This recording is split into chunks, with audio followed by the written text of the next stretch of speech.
दोस्तों, अगर आप चैनल पर पहली बार आए हैं तो सब्सक्राइब कीजिए और बेल आइकन दबाना ना भूलें ताकि आपको डिक्टेशन डेली मिल सके। मैं आपसे पूछता हूँ कि क्या आप बहुमत को अल्पमत से अलग करना चाहते हैं?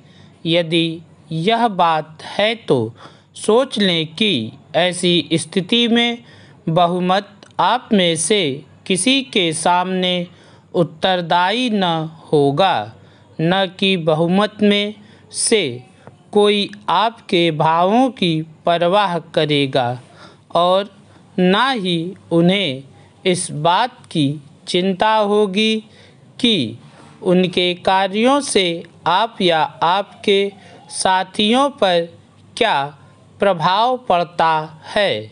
मेरी समझ में इससे बढ़कर और कोई वस्तु हानिकारक नहीं हो सकती। क्या आपको आज भी इसके लक्षण दिखाई नहीं देते? कर्नाटक और तमिलनाडु की सरकारें आपस में ऐसे टकरा रही हैं जैसे वे दोनों एक ही देश की दो राज्य सरकारें नहीं बल्कि दो देशों की आज़ाद सरकारें हों। उनके तेवर दो स्वतंत्र और संप्रभु सरकारों के तेवरों से मिलते जुलते हैं। पानी के सवाल पर जिस तरह इन सरकारों का रक्तचाप बढ़ रहा है, उससे एक बात तो साफ है कि उनकी आँख का पानी मर चुका है। उनका आचरण सद्भावना पड़ोसी राज्य सरकारों के समान न होकर संकुचित और संकीर्ण लड़ाकू पड़ोसियों की शैली लिए हुए कावेरी जल विवाद और फैसला करने के लिए केंद्र सरकार द्वारा नियुक्त न्यायिक आयोग की अंतरिम संस्तुति को नहीं मानने और ज़बरदस्ती मनवाने की परस्पर विरोधी जिदें लेकर प्रदेशव्यापी बंद और अध्यादेश जारी करने जैसी कार्यवाही से जो खुली लड़ाई शुरू हो गई है, उसकी आग अन्य राज्यों में भी फैल सकती है। हमारे देश की अधिकांश नदियाँ कई राज्यों से होकर प्रभावित होती हैं। नदियों की इस अंतर्राज्यीय व्यापकता ने हमारे देश को एक अरसे से जोड़ रखने का काम किया है।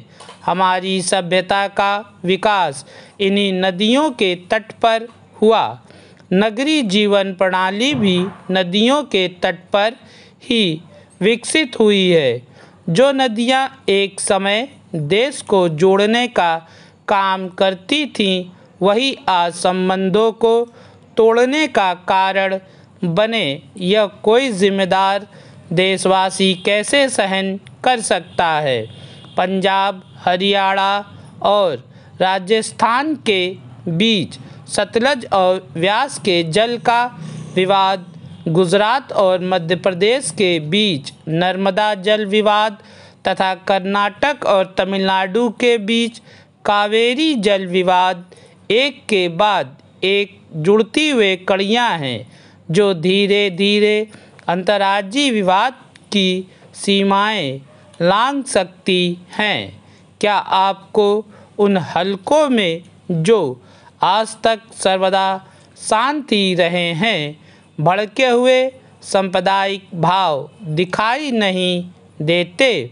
मुझे इसमें तनिक भी संदेह नहीं कि किसी भी दृष्टिकोण से आप देखें, जुदा चुनाव के लिए आपकी चीख पुकार आपके हितों के लिए अत्यंत ही घातक होगी।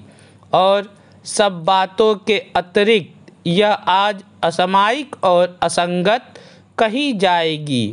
प्रजातंत्र की सफलता के लिए आत्मनियंत्रण की शिक्षा मनुष्य को लेनी होगी। प्रजातंत्र राजसत्ताओं में मनुष्य को अपने हितों का कम और दूसरे के हितों का अधिक ध्यान करना चाहिए। आईसीआईसीआई बैंक घोटाले में इस बैंक की पूर्व सीईओ चंदा कोचर और उनके पति दीपक कोचर की गिरफ्तारी के बाद वीडियोकॉन समूह के वेणुगोपाल धूत की गिरफ्तारी ने एक बार फिर देश का ध्यान बैंकों से कर्ज लेकर की जाने वाली धोखाधड़ी की ओर खींचा है। 3,000 करोड़ रुपए से अधिक का यह घोटाला 2018 में सामने आ गया था। प्रथम दृष्टया घोटाला साबित भी हो रहा था क्योंकि चंदा कोचर के सीईओ रहते आईसीआईसीआई बैंक से कर्ज लेने वाले वेणुगोपाल धूत ने उनके पति दीपक कोचर के साथ एक फर्म शुरू की थी। यह एक तरह से एक हाथ दे और दूसरे हाथ ले वाला मामला था। समझना कठिन है कि घोटाला सामने आने के इतने समय बाद सीबीआई ने सक्रियता क्यों दिखाई। यह ध्यान रहे कि सीबीआई और ईडी दोनों ने इस घोटाले की जांच 2019 में ही शुरू कर दी थी। कायदे से तो अब तक जांच किसी नतीजे पर पहुंचती हुई दिखनी चाहिए थी। यह ठीक है कि चंदा कोचर और उनके पति को बम्बई हाई कोर्ट से राहत नहीं मिली, लेकिन प्रश्न यह है कि आखिर इस मामले का पटाक्षेप कब तक होगा। इससे भी बड़ा प्रश्न यह है कि घोटाले में डूबी रकम को हासिल किया जा सकेगा या नहीं। यह समझ आता है कि बैंकों से घोटाला करने वाले नीरव मोदी, मेहुल चोकसी और विजय माल्या सरीखे जो लोग विदेश भाग गए, उन्हें कानून के शिकंजे में कसने में समय लगता है, लेकिन आखिर जो लोग देश में ही रहते हैं उन्हें समय रहते सजा देने में विलंब क्यों होता है। इसकी अनदेखी नहीं की जा सकती कि बैंकों में भारी भरकम कर्ज लेकर उसे ढकार जाने के सिलसिले के कारण ही बैंक घोटाले बढ़े हैं। एक समय यह चलन बन गया था कि छल कपट या बैंक अधिकारियों की मिलीभगत या राजनीतिक रसूख का इस्तेमाल करके बैंक से कर्ज लो और फिर उसे डकार जाओ। चूँकि बैंक घोटाले में डूबी रकम वसूल न हो पाने के कारण हजारों करोड़ रुपए बट्टे खाते में डालने पड़ते हैं। इसलिए सरकार को और अधिक कठोरता का परिचय देना चाहिए।